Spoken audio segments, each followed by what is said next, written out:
Hello, friends and community, coming to you completely raw, unedited from my backyard, whether you are listening from YouTube, podcast, wherever. If you hear any city noise, bird calls, I'm not going to edit this. I'm going to be completely raw. Usually I even have an outline of things I want to say, but life is just on a whole other trajectory right now. So here we go. I don't know how long this is going to be, but I just need to get raw and real with y'all. And if you're here on video, you can see I'm enjoying my tea and my beautiful skyline view. And this is just where I want to be right now. So thank you for accepting me as I am where I'm at right now. And so if you are tied in with my community, you may know that Facebook and Instagram recently took down my accounts, which I have had for 15 years. My photos from middle school have been on there. Seriously, it's like an archive of my whole life. And basically everybody I've ever met, about 7,000 people total across both platforms. I now am not sure if I even have the contacts of anymore. So I am sharing where I'm at, what's happening, and offering, honestly, a warning. I don't mean to, spook or scare anybody, but I have a lot of interpretations on what is going on with these platforms that we've given so much of our power to, that I would like to offer some context and awareness about, because if this is happening to me, I can't even imagine how many more people are going through similar censorship. So, to begin, first of all, I'm pretty sure I'm in my Saturn return right now because anyone who's been connecting with me this year probably knows that the last 9 months have been the most extremely transformative of my life. It is my 27th year on this planet, in this life form. And goodness, it's just every single week, left and right, has been another layer of deep shedding, extreme shedding, of ways that I have cultivated safety, attachment in my life, whether being through relationships or my physical safety, or now through my data safety and privacy. Financial safety. As some of y'all know, I got unexpectedly laid off from my job of 3 years last week, along with 75% of my company. It was a complete shock to everybody, including the executive team. Major shifts going on, major, left and right. And exactly a week after I got that news, I get the notice that I no longer have my platforms that I have cultivated for so many years. And I want to share why that happened and why and how we can adapt to really protect ourselves in the times to come. So this might become a little bit of a rant. I have a lot of feelings, and I'm giving myself the space to use these mediums to really express what I feel like is important to be shared. And to start, the reasons why, from my understanding, my accounts were taken is because, so after I got laid off from my job, I was really excited because now I finally have all this free time that I've been wanting to share my soul services more actively with the world. I haven't been able to book clients for one-on-one sessions, for energy work and coaching, and I've had a wait list for over a year because I've just been so busy with my 9 to 5. And essentially kind of like hoarding all of these really valuable tools to myself because of that feeling of lack of time. So since getting laid off, I started sharing more online on my social media about like upcoming sessions that I have open, starting to schedule those, as well as this women's empowerment retreat that I am co-hosting next month in February 2022. And I'm really excited about it. It's my first retreat, and I have just been preparing for this for so many years, and it's a women's empowerment, trauma recovery, sisterhood rising, womb awakening retreat, and it's going to be so incredibly powerful. As soon as I said yes to it, I could just feel in my body bones, in my that this is just lighting myself and so many other women into our power, regardless of what the patriarchal influences want for us. And so I shared about that on my social media. I did a quick story post as like a little teaser where I filmed the landing page with information about this retreat. And I have to censor my words when I explain this next, because I just need to be careful now. But I hope you can understand. I hope you can pick up what I'm laying down. So in the brief video scroll of the page that I posted, for 1 second, probably just 1 second, there were the words, quote, sacred shmeshuality, which is so important for womb bearers, feminine people of all identities, bodies, and beings to readjust in our lives, to address, because our culture, and I'm speaking from American culture, has been so has conditioned us so strongly on what shmeshuality is supposed to look like and be expressed in our personal lives. And so to redefine our relationship to this integral part of our being is so incredibly important for us to address and reclaim our power about. I really believe this is super important.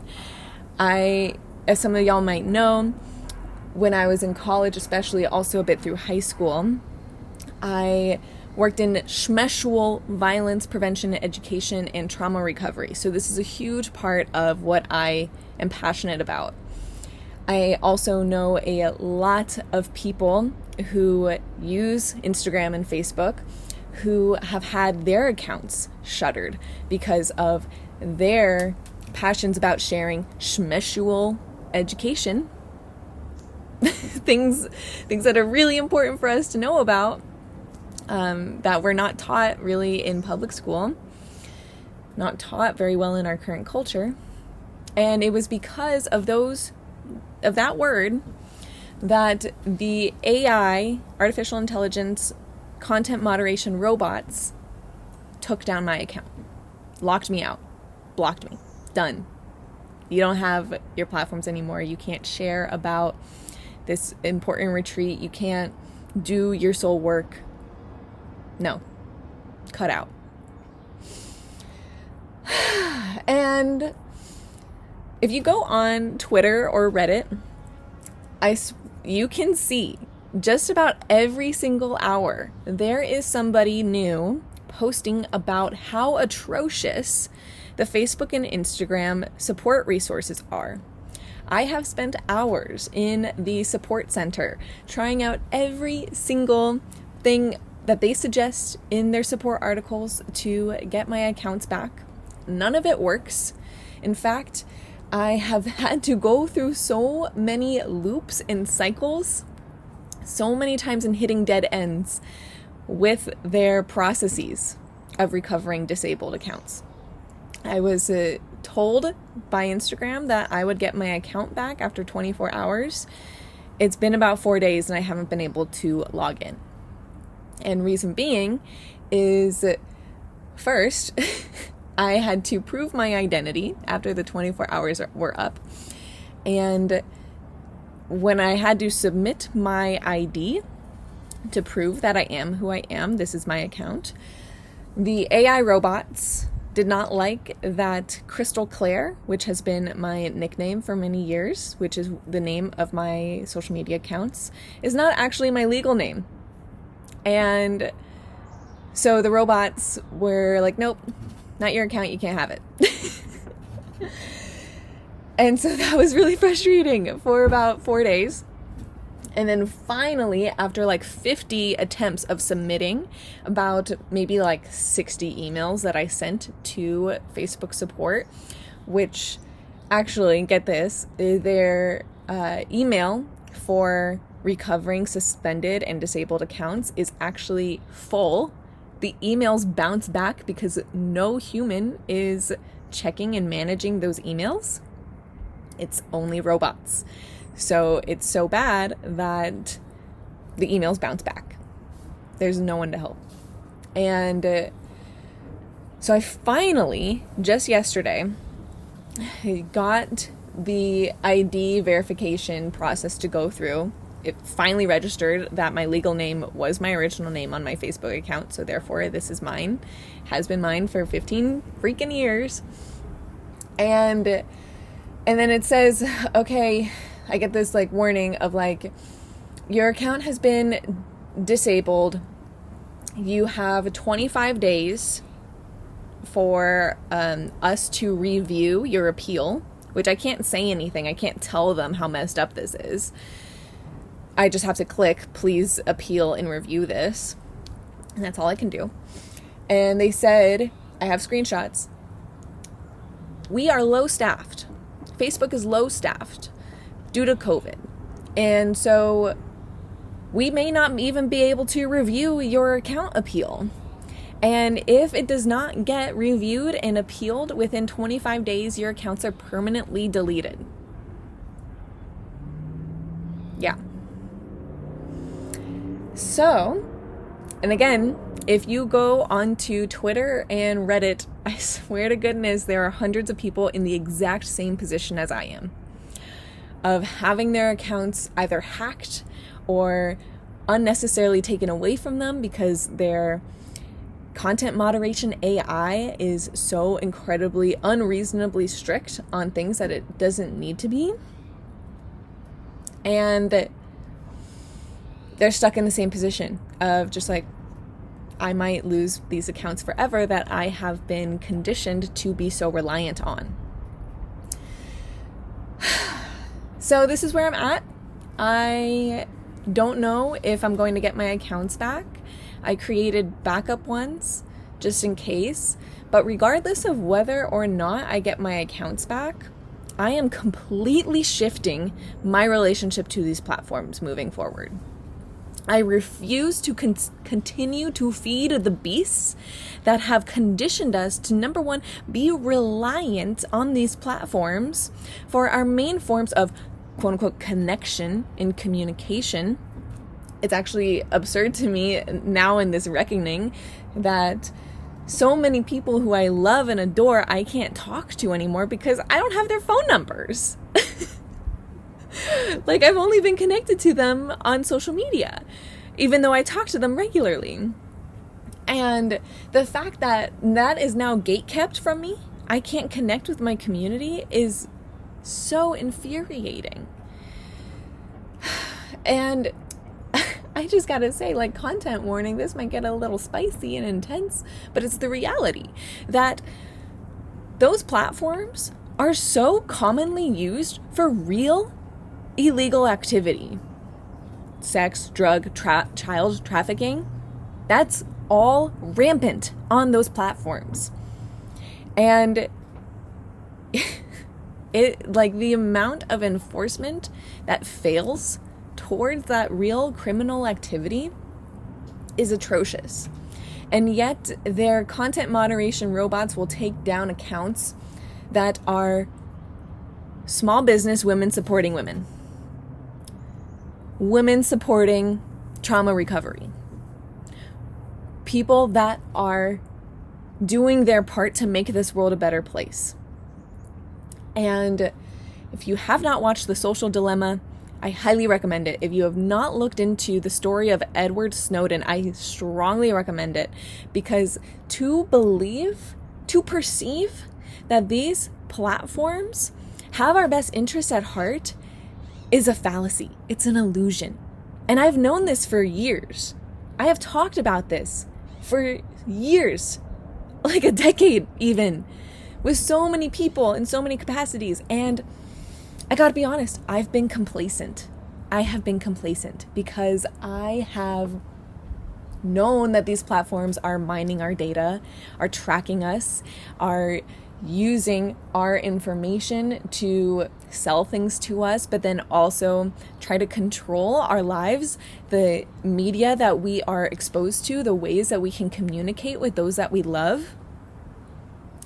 And I've just been like, oh, but this is the most common platform, everybody's on here. I don't know where to migrate to next, sort of thing. And I've just allowed myself to be stuck and complacent. And I won't do that anymore. Even if I do get my accounts back, even with my backup accounts now, it's just, I can't continue supporting a platform that doesn't care about us beyond making money off us. And even when I re-downloaded Facebook as an app, and even Instagram from, brand new scratch accounts, it's so interesting, their user interface, how the marketplace, the shopping features are animated. The icons are sparkling. They are highlighted, emphasized. It was like I opened the Facebook app for the first time on the brand new account and it took me directly to the marketplace. And that's just one example. That's literally just one example. If you are not already aware of this happening, I cannot emphasize it enough to really question what these platforms' motivations are for quote unquote connecting the world. And this is not a conspiracy theory. This is real life. I am living it. I am living it, and I'm not the only one. There are people all across the world in far worse situations than I am that no longer have accessible ways of communication with people and resources that they need to because of the gatekeeping of these platforms. I mean, I gotta give emphasis to what's happening with the women's movement in Iran right now. I really do.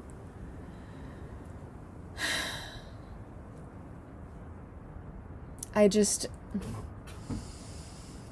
so infuriating to me the way that even just through the micro lens of women's rights across the world, how women are being censored, limited, oppressed. And I'm a white woman saying this, like, I'm relatively comfortable right now. I'm not fighting for my life on the streets, but you know what I am fighting for in America? I'm fighting for my right for womb sovereignty. And as someone who offers womb clearings, as someone who offers women's empowerment and has been since I've been preaching about this since I was 14 years old. And the fact that this is happening to me in the quote land of the free, in a country where women's rights are being threatened to a whole other level than we've seen in decades, but actually has been present. It's just been sneaky, and it's just like starting to come out of the woodwork and actually infiltrate itself into our Supreme Court.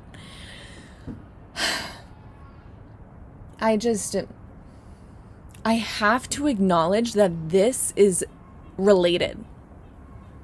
The content moderation of these platforms is related to the oppression that is actively happening on our streets across the world right now. And as someone, myself, who has been involved in social justice activism since I was 14 years old, I have worked in every single progressive cause that you could imagine. And in the past 6 years, I have been heavily focused on environmental and indigenous rights activism. And it is atrocious. You can ask any major activist platform on Instagram or Facebook. Ask them, send them a DM. Do you feel like you're being shadow banned? Do you feel like your content about helping the planet, helping indigenous people, helping Black Lives Matter, helping, people in oppressed situations, do you feel like that's being shadow banned? I bet you they will say yes, because every time that I have ever posted about anything social justice related, environmental justice related, it's the engagement goes from hundreds of people when I post like my face chilling, living my best life. It drops from hundreds of people to freaking like 10. This is not an exaggeration. The content moderation robots look at what we post and immediately decide how valuable it is, and therefore where it's going to show up on the feeds and who it's going to show it to.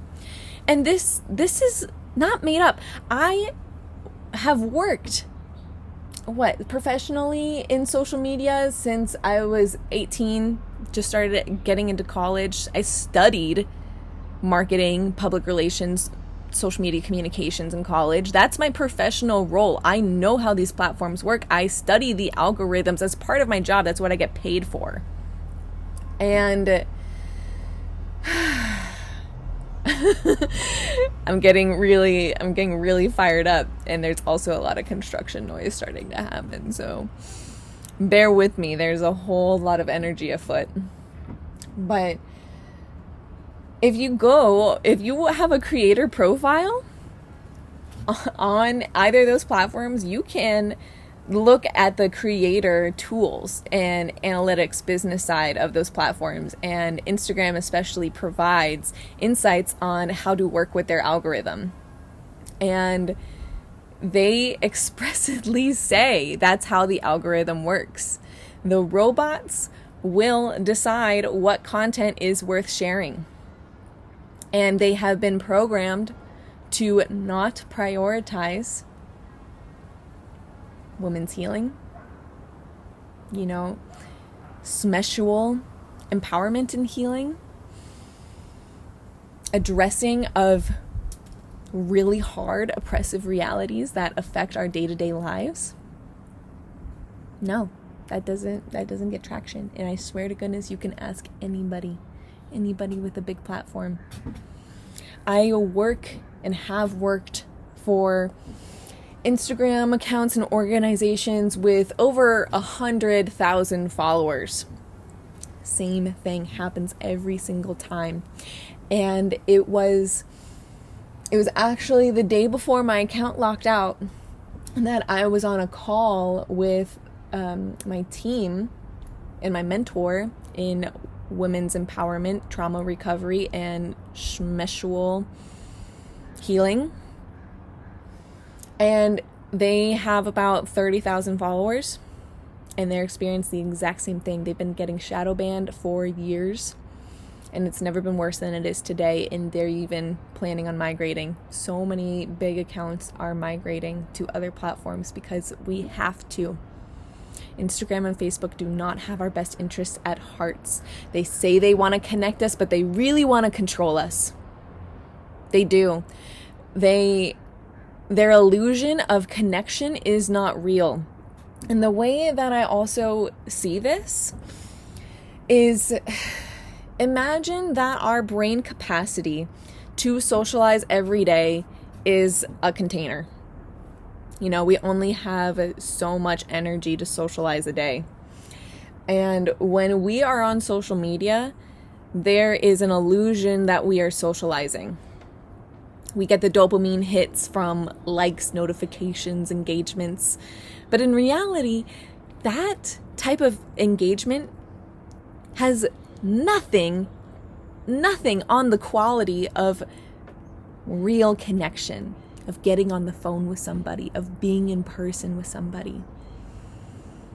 None of that's real, and I invite you, wherever you are at, to consider that. Does a number of hours on social media fill your heart like getting on the phone with a friend?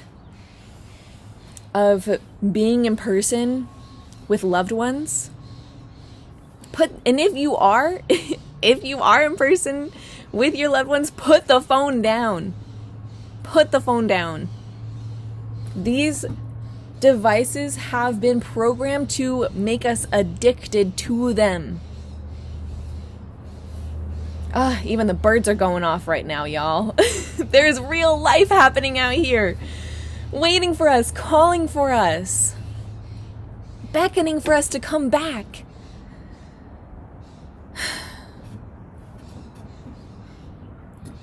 I'm fired up. I need some tea.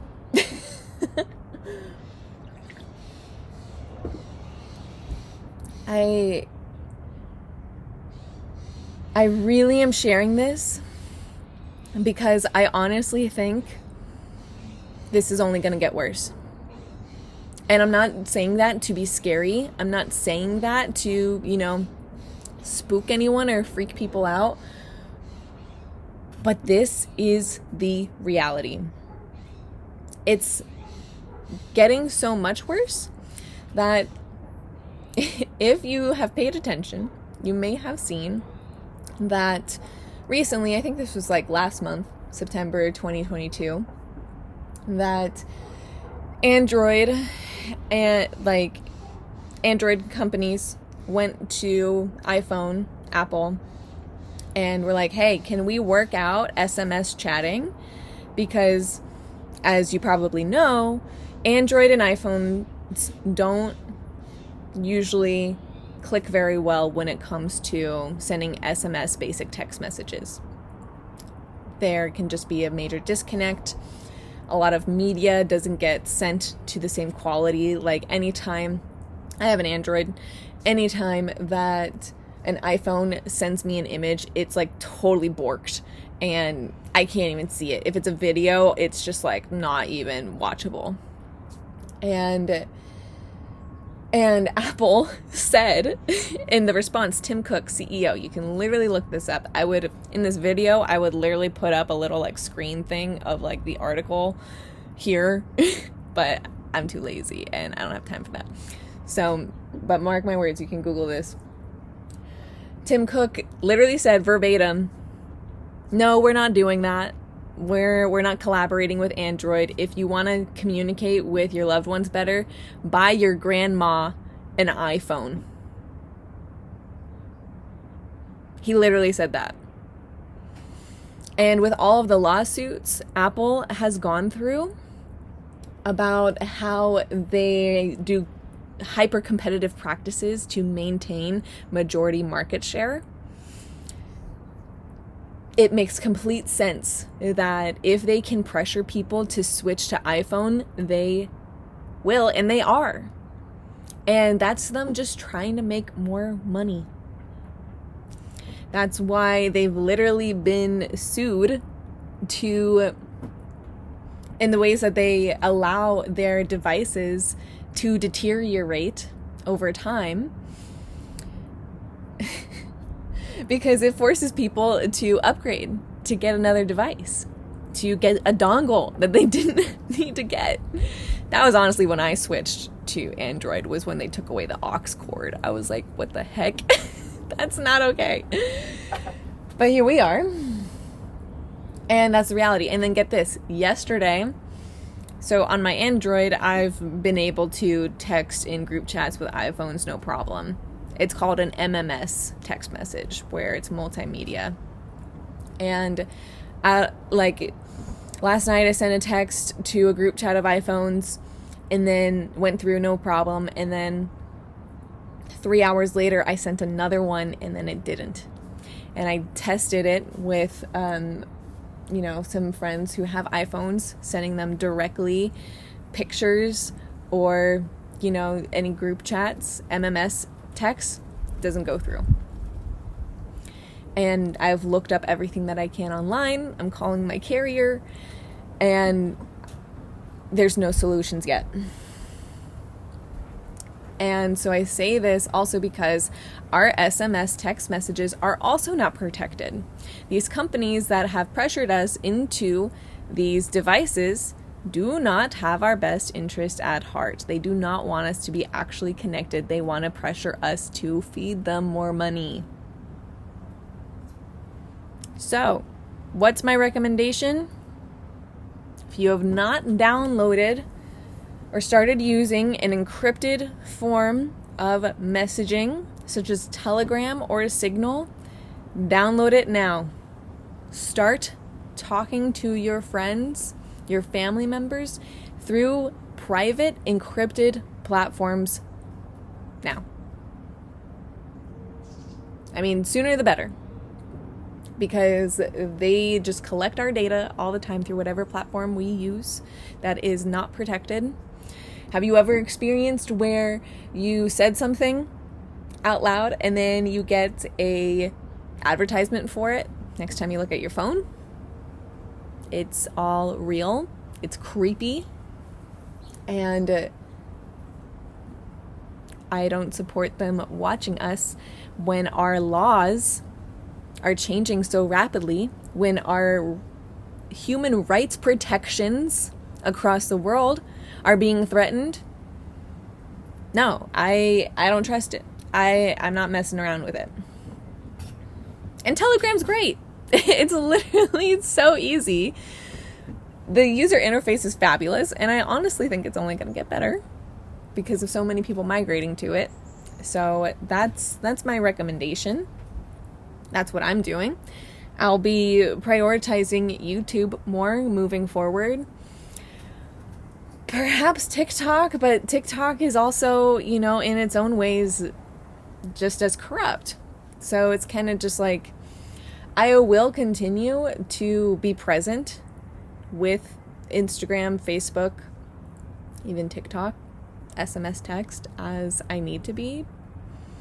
But I will continue inviting people to really consider their own sovereignty, our own sovereignty, our sovereignty as a collective.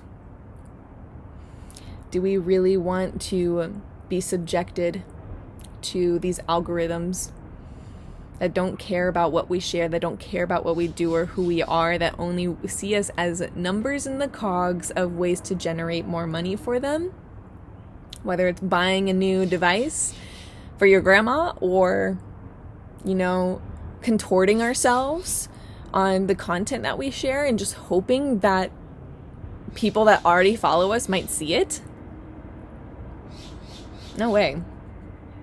I will not subject myself to that. And I hope you won't either.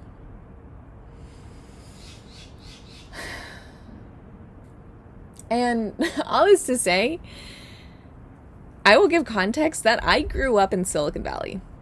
I grew up down the street from Google. And I watched these tech companies, Apple, completely transform my hometown over the course of my life living there in completely distorted ways. And to me, some people saw Silicon Valley as like, wow, this incredible empire, look at how fast it's being built. And to me, I saw deterioration as the buildings went up. And I still do. For many years, I wanted to become an investigative journalist. That's what I went to college for, because I saw so much corruption from a young age that I was like, this needs to be exposed. We need to talk about this. People need to know. And I was on my high school newspaper, and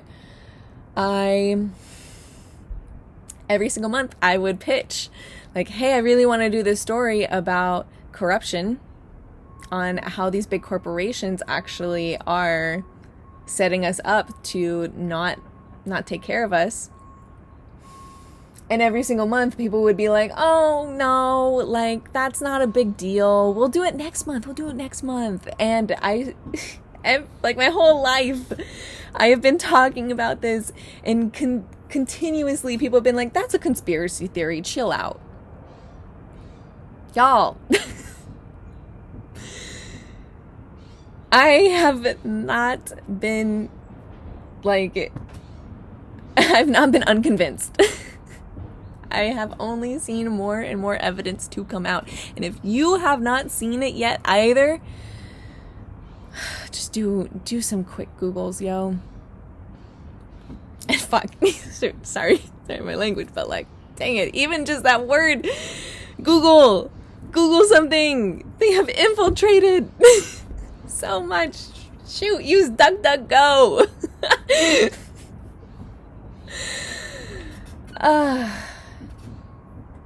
Y'all,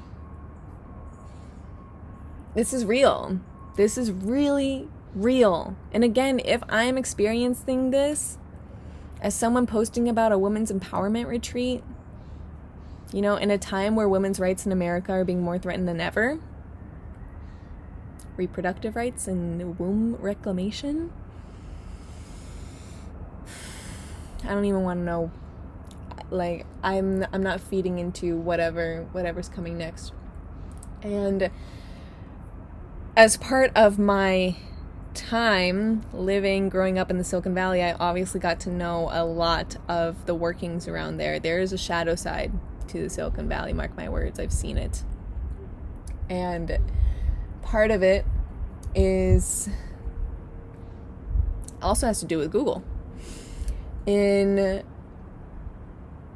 From my understanding of many years of knowing Google employees closely, from being on the campus, getting to know the company culture, seeing how they transformed my town and made it their guinea pig, I will heed this warning that Google is actively preparing and positioning themselves to become a branch of the federal government. This is not a joke. With all of their data that they have on everybody, especially as biometrics become more commonplace of having our fingerprints, etc., they will be able to essentially be the digital arm of the federal government. And in my hometown, where Google colonized, they even took over the public transit system. There are Google buses. You walk down, downtown, there's Google robots. When I was in high school, working at a restaurant, Google employees would come in with their Google glasses, and they told me they would, and again, those are prototypes, they haven't been actually publicly released, but it's a real device that they have been cultivating and working on for quite some time. I'm sure it goes in conjunction with the metaverse that Facebook is up to. And these Google glasses, they would tell me they could look at me, look at anybody in the face, just do a little thing with like their eye patterns, wearing the glasses, and they would immediately be able to do face recognition on the person that they're looking at and look them up online, look them up on social media. Tell me that's not creepy. So they're already watching us. They're listening to everything that they're saying. They're listening to what I've been saying. I'm sure they've been watching me on emphasis since I was a teenager, first starting to talk about, hey, we should pay attention to these things because there's not enough legal regulations protecting us right now. The technology evolves faster than the laws do, and the laws are informed and influenced by the technology dollars. Lobbying, it's a thing. So this is my rant. Thanks for being here. Thanks for tuning in. And I strongly encourage us to consider how we will create more real sovereignty in our lives. Real sovereignty. Especially as even the agricultural systems are falling apart. As our environment continues to suffer. How can we secure our resources? How can we establish real strong community, get back to the ancient ways, the original ways of all of our ancestors, come back to the village mindset, talk to your neighbors, trade, especially as who knows what the valuation of the dollar or stocks are going to be like. Get back to what's real. Protect yourself, your data, change your passwords. Hackers are getting more extreme than ever, and it's becoming more easy for them. I can't even tell you how many Even financial technology companies have been getting hacked. So, like, left and right. Crypto getting hacked left and right. We need to create our own foundations. So meet me on Telegram, meet me on Signal. You know, I will continue to keep the lights on and connect on Facebook and Instagram because I love you all. I'm not going anywhere. I'm here right with you. We move through this together. But I will be holding it down for what's to come. And I hope you join me. I hope you walk this path with me. I hope you connect with me in person because there's nothing more powerful than that. So catch me here on YouTube, podcast, Telegram, Signal, and I'll stay in touch. And let's not let this get to us. We are stronger together. And ultimately, we are empowered like a mycelial network, strengthening ourselves through the underground railways, and we got this. With love is how I share this. And I look forward to growing with you all stronger than ever. Thanks for tuning in.